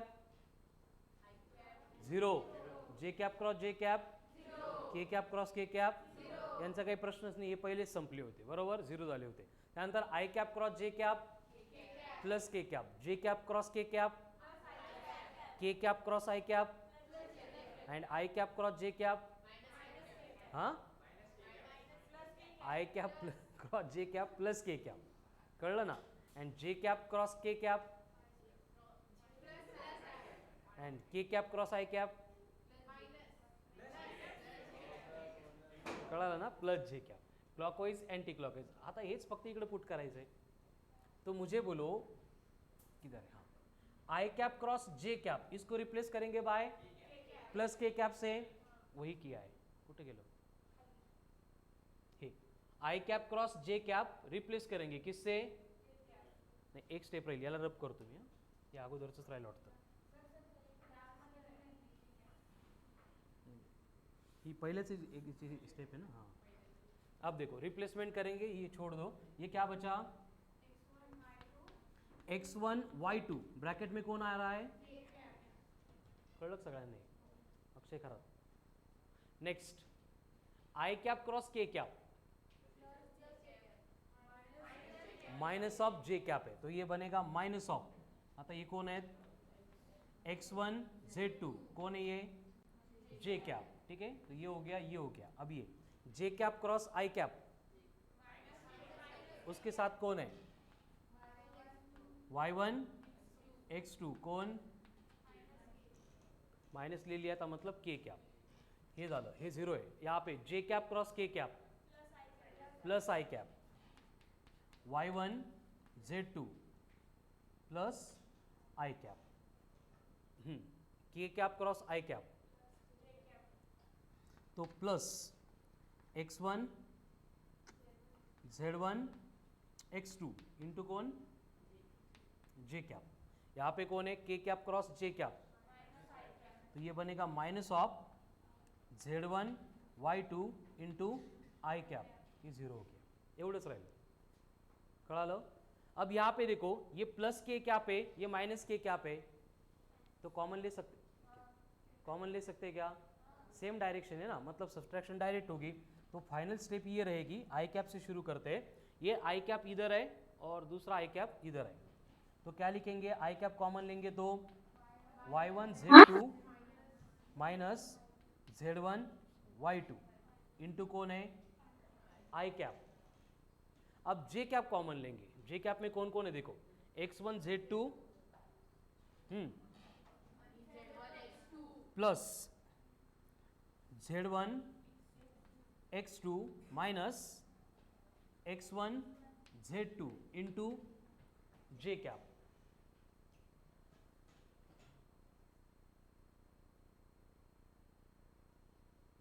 okay, x1 z2 minus z1 x1 z2 into कौन है जे कैप, अब के कैप बचा है प्लस के कैप कहाँ पे है x1 y2 minus y1 x2 into K cap.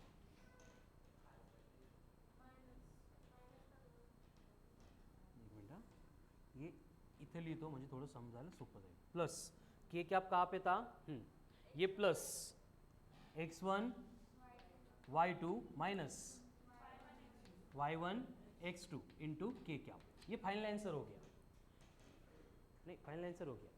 बस इसमें एक छोटी सी एडजस्टमेंट क्या हो रही देखो, सीक्वेंस देखो y1 z2, यहाँ पे भी क्या है x1 y2 xyz होता है ना, लेकिन यहाँ पे कौन है z1 x2 पहले आ गया, समझ में आ रहा है, x1 बाद में हो गया, xyz 1 2 3 ये सीक्वेंस मेंटेन चाहिए, लेकिन यहाँ पे उल्टी हो गई, तो इसको और उल्टी करने के लिए क्या करना पड़ेगा, माइनस से मल्टीप्लाई करना पड़ेगा। अगर माइनस से मल्टीप्लाई किया तो इसके बाद में क्या मिलेगा,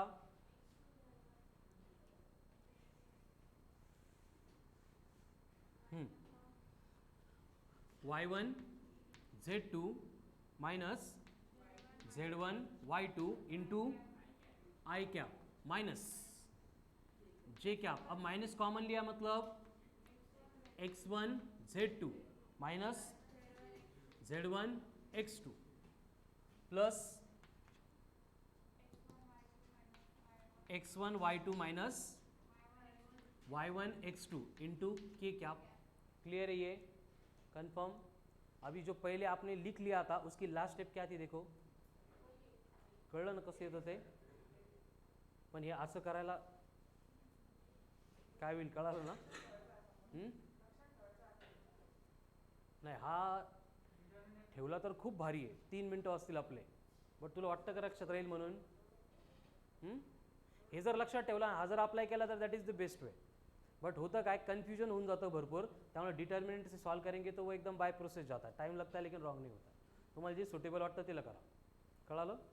आता हे कसं आलं हे लक्षात नव्हतं ठेवायचं, बट हे खूप महत्त्वाचं आहे, कळालं ना। सगळंच लिहून घ्या, तेवढं मी लिहिलंय म्हटल्यावर। फळा खाली घेऊ,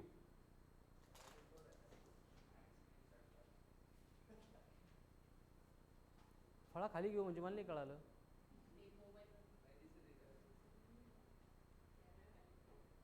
आता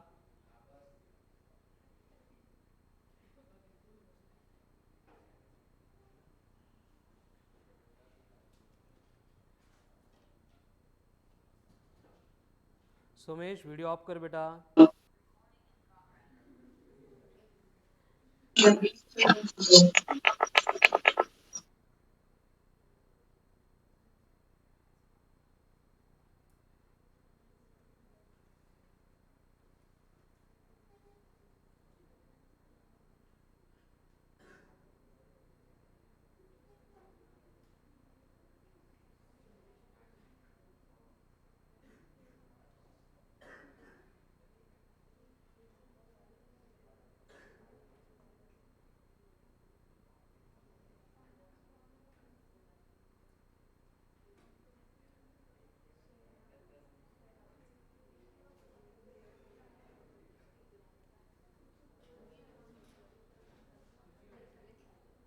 चलो हो गया,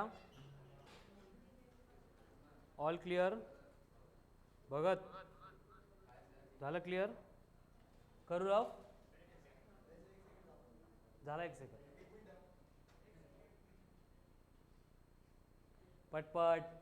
इकडे गावाकडे जाणाऱ्या मुलांनी बॅग बिग आटपून सगळं ठेवलं, कधी एकदाचं लेक्चर संपतंय। जर माझा फोटो काढला तू त्याच्यात बेटा, बरोबर आहे ना। कोमल, आरती, यशवंत, श्रवण, अक्षय पळत जाणार वाटतं डायरेक्ट इथून। चलो करो रब। तो ये था वेक्टर प्रोडक्ट। अब देखो वेक्टर प्रोडक्ट का यूज करके भी हम जो एंगल होता है बिटवीन 2 वेक्टर्स उसको कैलकुलेट कर सकते हैं, but it will consume too much time. त्यामुळे प्रत्येक वेळी एंगल कैलकुलेट करत असताना अपन काय करणार, स्केलर प्रोडक्ट का जो सिंप्लीफाइड फॉर्म था वही यूज करेंगे। मतलब आपको बोला है P vector equals to 2i cap plus J cap plus K cap, Q vector equals to I cap minus 2 J cap plus 2 K cap. तो इसके लिए मुझे इनका रिजल्टेंट चाहिए P vector cross Q vector. करो फाइंड। दो option है, यहाँ पे फॉर्मूला भी था। क्या था formula? y1 z2 minus z1 y2 into I cap minus J cap x1 z2 minus z2 x1 into J cap plus K cap into x1 y2 minus y2 x1 into K cap. उससे करेंगे एक step में answer आएगा, but wheel का उसके लिए क्या करना पड़ेगा? दोनों मेथड से मैं बोलता हूँ, ठीक है। तो पहले यहाँ पे हमें मालूम है आई कैप के साथ में कौन है? y1 z2। y1 मतलब कौन है? 1। z2 मतलब कौन है? सॉरी, y1 मतलब 1, z2 मतलब कौन है? 2। 1 इंटू 2 आई कैप हो गया। बाद में जे कैप के साथ में कौन है? x1 z2 2 इंटू -2 -4, लक्ष्य ठेव -4 minus z2 x1 z2 x1 1 -4 -1 -5 into minus J plus 5 J cap. अब एट द एंड कौन है? के कैप। के कैप के साथ में कौन है?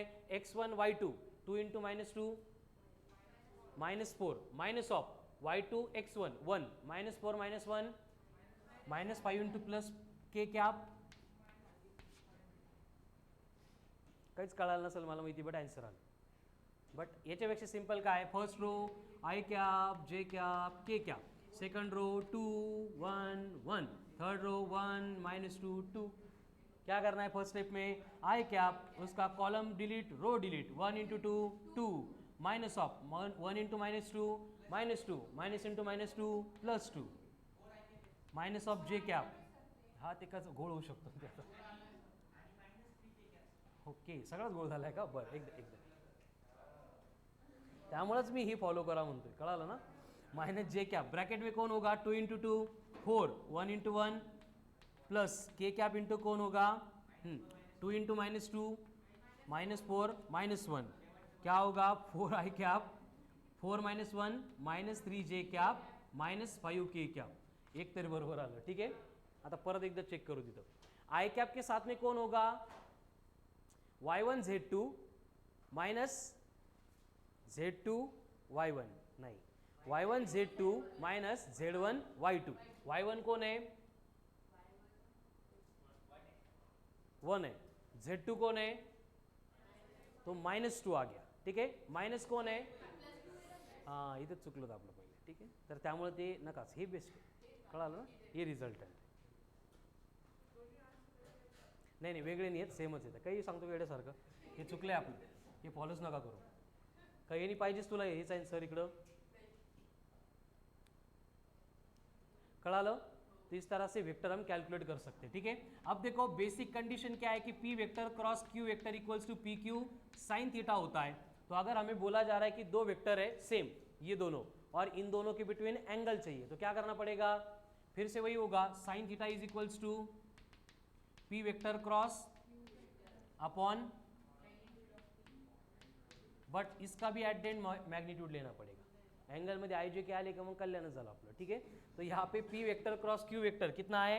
4 आई cap minus 3 J cap minus 5 K cap. इसका मैग्नीट्यूड 16 + 9 25 + 25, ये बरोबर है का पण? हाँ, ठीक है। तो ये क्या आ गया? 50 रूट में 50 मतलब 7। डिनोमिनेटर में मॉड ऑफ पी कितना है? 4 + 2 6 √6। मॉड ऑफ क्यू कितना है? 3 3 9 9 × 6 √54 मतलब, वेरी गुड 7.4 7.5, ये आ गया साइन थीटा, कळालं? बट हे काढण्यासाठी हे सगळं करावं लागेल। इससे सिंपल मेथड क्या है? डायरेक्ट कॉस थीटा करो। कॉस थीटा इक्वल्स टू क्या है? P vector dot Q vector upon mod of P into mod of Q. P vector dot Q vector 2 × 1 +2 -2 × +1 संपलं, 2 × 1 सिर्फ 2 डिवाइड बाय 7.4।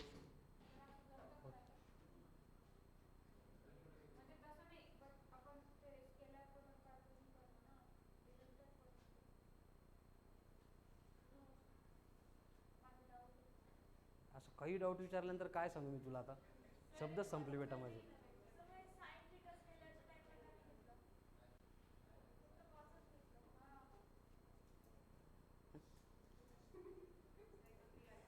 5 मिनट कळाल ना, दोनों मेथड से एंगल निकाल सकते हैं. क्लियर है सबको? Which one is simple?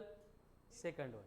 But angle तर वेगळा येतो. इथं 7/7.4 आहे, इथं 2/7.4 आहे. अरे येड्या गावाळ्यांनो, इथं साईन आहे, इथं कॉस आहे. कळलं का? हां बोल आता. काय काय 7.4 कुठून आलं? हे मॅग्निट्यूड कसं काढतो पीचा आपण? काय येईल? Root of 6. हिचं किती येईल? Root of. मग रूट ऑफ 54 घेऊ शकतो का आपण? नक्की. तो रूट ऑफ 54 आहे. 49 होता तो 7, 64 होता तो दोन्हीच्या मध्ये, म्हणून जे आवडलं तर लिहून टाकायचं. ठीक आहे, 7.4. कळलं का? हां आता तुम्ही दोघी बोला, काय चालू तुमचं? असं घेऊ शकतो का? तुझे कन्सिडरेबलच नाही.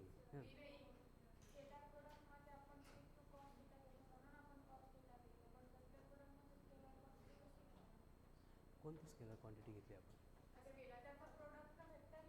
थांब ना आता. तुझं आणि ते सेम डाऊट आहे का? हां मग शांत बस. नाही का हो? हां बोल बेटा. हे बाकीचे लिहून घ्या, हे यांच्यावर लक्ष देऊ नका. कोण म्हटलं तुला? ही स्केलर फॉर्ममध्ये असताना इथं पीचं म्हणजे पीची मिनिंग काय? इथं magnitude of P. Mug magnitude म्हणल्यावर तो स्केलर आहे की वेक्टर आहे? इथं क्यूचा क्यूची मिनिंग काय? मग तो मॅग्निट्यूड ऑफ क्यू म्हणजे तो वेक्टर आहे की स्केलर आहे? आणि साइन थिटा ही स्केलर क्वांटिटी की वेक्टर आहे? मग हे सगळे स्केलर असेल तर या इक्वल टू ची आर एच एस, हां ही स्केलर आहे का वेक्टर आहे? मग काय? मग स्केलर आहे. हा फॉर्म जो आहे ना, याचं जे आन्सर मिळतं ते स्केलर फॉर्ममध्ये मिळतं. इथं आय जे के आहेत का? येणार आहेत का? नाही. तुझं काय डाऊट होता? असेल तर ठीक आहे, विनाकारण डाऊट प्रोड्यूस करू नका. चलो clear. Scalar product, vector product confirm.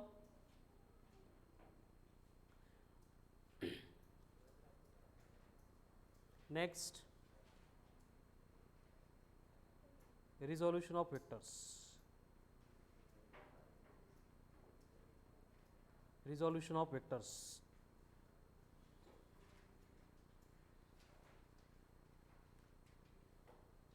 Resolution of vectors क्या होता है? resolution of vectors मतलब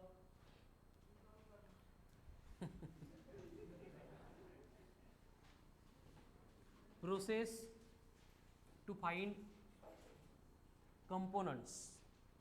Process to find components of a given vector. Tejas okay ना अब कैमरा?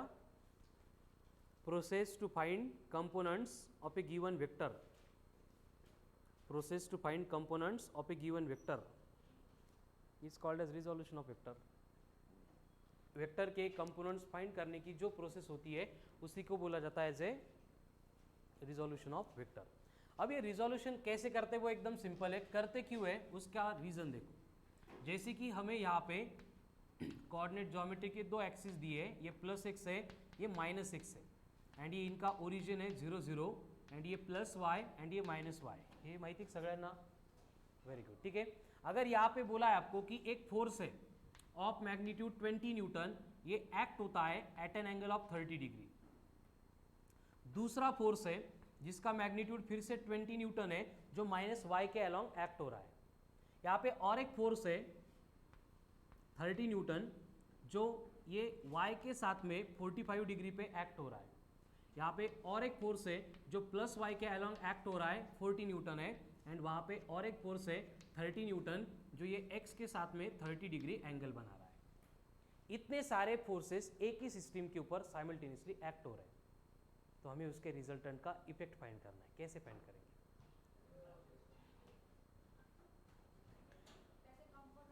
हाँ, रिझोल्यूशन ऑफ वेक्टर है की नाही,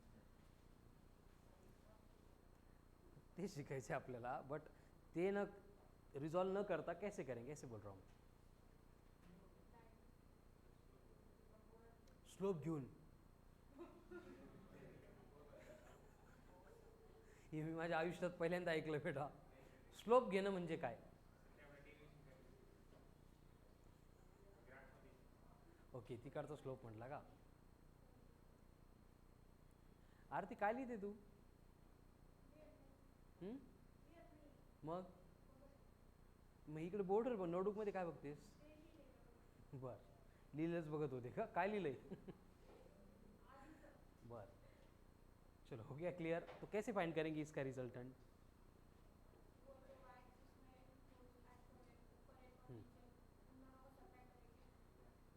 रिजॉल्व किए बिना दूसरी अल्टरनेट मेथड क्या है? कर सकते क्या फाइंड? कर सकते. कैसे? एक्सिस घेऊन. कसा घ्यायचा एक्सिस? क्या करना पड़ेगा हमें? जैसे पॉलीगॉन लॉ में किया था, है ना, दो दो फोर्सेस लेके उनका रिजल्ट निकालो, फिर उसका रिजल्टेंट तीसरा फोर्स ले लो, उनका रिजल्ट निकालो, उसका रिजल्टेंट फोर्थ फोर्स, उसका रिजल्ट निकालो, संध्याकाळ होऊन जाईल. कळालं? उसके लिए हम क्या करते हैं? वेक्टर को रिजॉल्व करते. रिजॉल्व करते मतलब क्या करते हैं? उसके कंपोनेंट्स फाइंड करते हैं. वैसे कंडीशन ये है कि गिवन वेक्टर के अपन कितने भी कंपोनेंट्स फाइंड कर सकते हैं, लेकिन जिस सिस्टम में हम स्टडी करते हैं उसमें XYZ 3 एक्सिस होते हैं, तो मैक्सिमम हम हमारे सिलेबस में 3 कंपोनेंट्स ही फाइंड करेंगे, लेकिन तीसरा कंपोनेंट हमें किसी भी एप्लीकेशन में रिक्वायर्ड नहीं होता है. हमें डिस्कशन बस 2 कंपोनेंट्स के अबाउट ही करना है. ठीक है. अब कंडीशन क्या है? देखो, ये एक्स एक्सिस है, ये वाई एक्सिस है, और आपको बोला है कि ये आर वेक्टर है, एक्ट हो रहा है एट एन एंगल थीटा. तो हम जब इसके कंपोनेंट्स लेंगे तो उसके लिए हमें क्या करना पड़ता है? हर बार ऐसे ट्रायंगल बनाना पड़ता है. आप हर बार नहीं बनाएंगे, एक ही बार बनाएंगे. अब ये ट्रायंगल है, यहाँ पे एक ओरिजिन है एंड यहाँ पे पॉइंट लिया है मैंने, सपोज ये P है एंड यहाँ पे पॉइंट है, दैट इज M. क्लियर है? तो कंडीशन क्या है कि हमें क्या चाहिए? OP चाहिए. OP क्या रिप्रेजेंट करेगा? मतलब ये R को अगर मैंने OP के अलॉन्ग लिख दिया, मतलब OP क्या रिप्रेजेंट करेगा? Component of R vector along x axis. उसी तरह से ये जो PM होगा, ये क्या रिप्रेजेंट करेगा? Component of R vector along. Theta Y axis नहीं है, बट हम इसको यहां पे भी ड्रॉ कर सकते हैं. PM को डायरेक्शन नहीं चेंज करनी है, मैग्नीट्यूड नहीं चेंज करना है, फिर कोई फर्क नहीं पड़ता है. हंसता है का वर तुम्ही? पवन ते बोलून मला संध्याकाळ दिली आता. बरं ठीक आहे. प्रणिता का बरं असते? असं विनाकारण हसायचं नाही बरं का. विनाकारण 2च लोक असतात, माहिती ना? 2 प्रकारचे लोक असतात विनाकारण. कुठले कुठले? एक पागल, दुसरी तुमचं तुम्ही फाइंड करा, मी नाही सांगा. ठीक आहे. बराबर है पागल तनिषा. ठीक है, चलो हो गया ये. अब यहाँ पे ट्रायंगल है. कौन सा ट्रायंगल है? OPM. अब इस ट्रायंगल में अगर मैं ट्रिग्नोमेट्री इंट्रोड्यूस करूंगा, साइन थीटा. क्या होता है साइन थीटा? वा, व्हेरी गुड. कसं पास केलं तुम्हाला? कोरोना जर नसता ना बेटा, अपोजिट अपॉन हायपोटेन्यूस. अपोजिट कौन है? PM. हाइपोटेन्यूस कौन है? R. OM मतलब R. तो इसका मतलब PM क्या हो गया? बट ये PM क्या रिप्रेजेंट कर रहा था? Component of given vector along Y axis. उसी तरह से cos थीटा क्या होगा? म्हणजे एडजेसेंट अपॉन हाइपोटेन्यूस. एडजेसेंट कौन है? तो OP इक्वल्स टू कितना हो गया? कड़ा लो. अब देखो कंडीशन क्या है कि ये दोनों सच में गिवन वेक्टर को रिप्रेजेंट करते हैं या नहीं करते. इसको चेक करने के लिए हम क्या करेंगे? पाइथागोरस थ्योरम यूज करेंगे. मतलब ये R साइन थीटा एंड ये R कॉस थीटा, इनका रिजल्टेंट R आना चाहिए. आता है कि नहीं? कैसे चेक करेंगे? Base square plus height square equal to hypo square required है हमें. तो क्या होगा? R square sine square theta plus R square cos square theta is equals to R square है. तो एक साइड में से R स्क्वायर कॉमन लेंगे, ब्रैकेट में बचेगा sine square theta plus cos square theta equals to कौन है? R स्क्वायर है. But sine square theta plus cos square theta is, तो R स्क्वायर इक्वल्स टू, मतलब ये दोनों कंपोनेंट गिवन रिजल्टेंट वेक्टर को रिप्रेजेंट करें. क्लियर है? तो इस तरह से ये कंपोनेंट हम फाइंड करते हैं. प्रत्येक वेळी ट्रायंगल बनवून साइन कॉस घ्यायचा नाही, सरळ सरळ लक्षात ठेवायचं. गिवन वेक्टर के साथ जहां पे भी एंगल दिया जाएगा तो थीटा का एडजेसेंट कंपोनेंट जो है उसमें कॉस आता है, कारण कॉसच्या थीटा मध्ये एडजेसेंट है. एंड जो रिमेनिंग होता है, मतलब जो अपोजिट होता है, उसमें कौन आएगा? साइन आएगा. समझ में आ रहा है? मतलब सेम कंडीशन अगर आपको इस तरह से दी जाती है कि ये R वेक्टर है और थीटा आपको अगर y एक्सिस के साथ में दिया है, तो अब अलोंग y कौन आएगा? R cos theta. And along x कौन आएगा? कळलं ना? हे असं ठरलेलं नसतं. हॉरिझॉन्टल नेहमी cos थीटा आणि वर्टिकल नेहमी sin थीटा, असा कुठलाही रूल नाही. ये रूल आहे. हो बरोबर, वेरी गुड, करेक्ट है. ठीक है, जहां पे भी एंगल दिया जाएगा, एंगल के बाजू में, एंगल के एडजेसेंट जो है वो एंड उसको छोड़ के जो साइड बचती है वो बनेगा साइन, फिर वो x पे होगा y पे होगा, डिपेंड नहीं करेगा, ठीक है। अब यही अगर इधर अप्लाई करेंगे तो क्या होगा, देखो 20 है, इसका x के अलाउंग कंपोनेंट बनेगा 20 cos 30, cos 30 20/2, तो ये आ गया 10√3, 10√3 मतलब 17 ले लो अप्रॉक्सीमेटली, कसं √3 1.7 है, इंटू 10 मतलब 17 है, ये हो गया। अब यहाँ पे 20 न्यूटन ये डाउनवर्ड एक्ट हो रहा है, उसको एज इट इज रखो। यहाँ पे ये 45 डिग्री से एक्ट हो रहा है, तो थीटा का एडजेसेंट है, मतलब कौन होगा, तो कितना आएगा ये, कितना आता है ये 21 न्यूटन, कसं cos 45 1/√2, 1/√2 मतलब 0.7 है, 0.7 इंटू 30 21 है, ठीक है। नेक्स्ट अगर रिमेनिंग कंपोनेंट लेना है तो उसमें कौन आएगा, साइन आएगा, बट साइन 45 cos 45 सेम है, मतलब ये भी 21 न्यूटन हो जाएगा। अब यहाँ पे ये 30 न्यूटन है, थीटा का एडजेसेंट है, मतलब कौन होगा, cos 30 √3/2 इंटू 30 मतलब 15√3 है, मतलब किती करा 15 इंटू 1.7,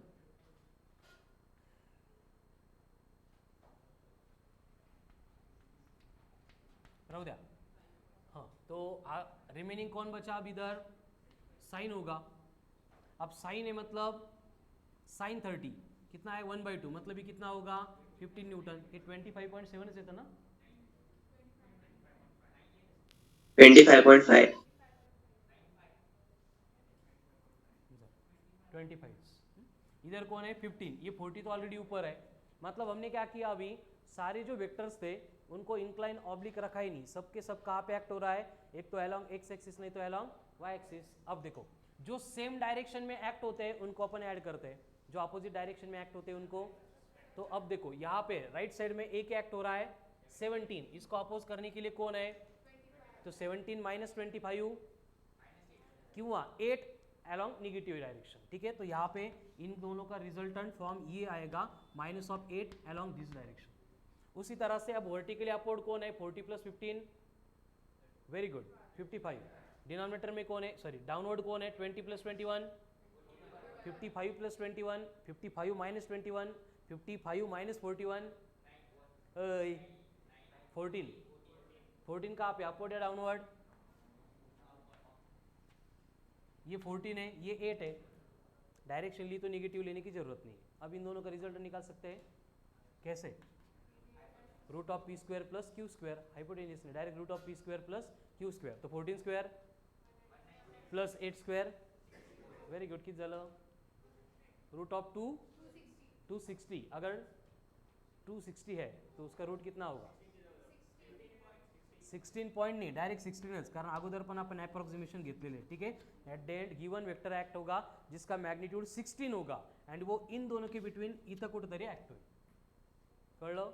तो इस तरह से अगर रिजॉल्व करेंगे तो एकदम सिंप्लीफाइड फॉर्म में आंसर आता है, ठीक है। तो ये था basically introduction of the vector, जिसमें हमने क्या देखा, addition, subtraction, multiplication and resolution. Vector खत्म नहीं हुआ है, वेक्टर खत्म होगा भी नहीं, कड़ाल ना, जब तक सिलेबस खत्म नहीं होगा तब तक, बट ये था basic introduction of the vector quantities. तो मुझे लगता है फर्स्ट 6 कंसेप्ट है वेक्टर की, देखो एक बार,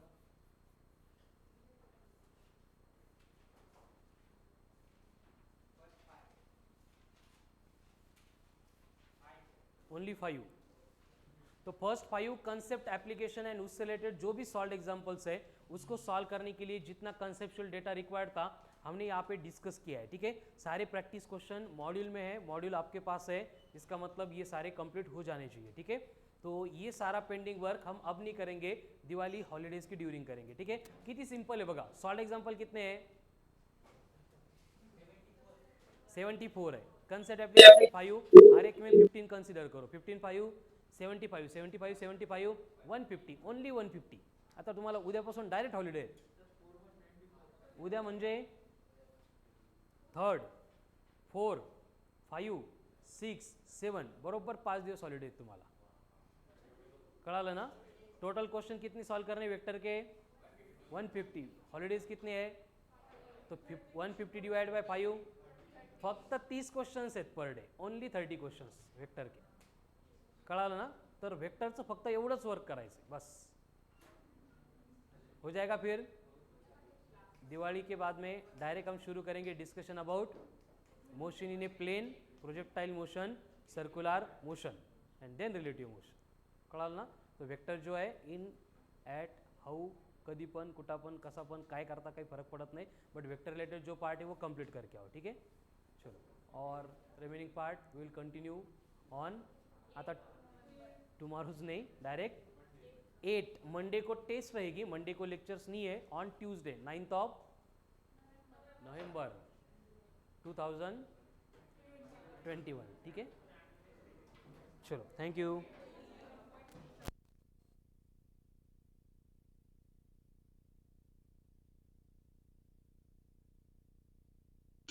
Bye, sir.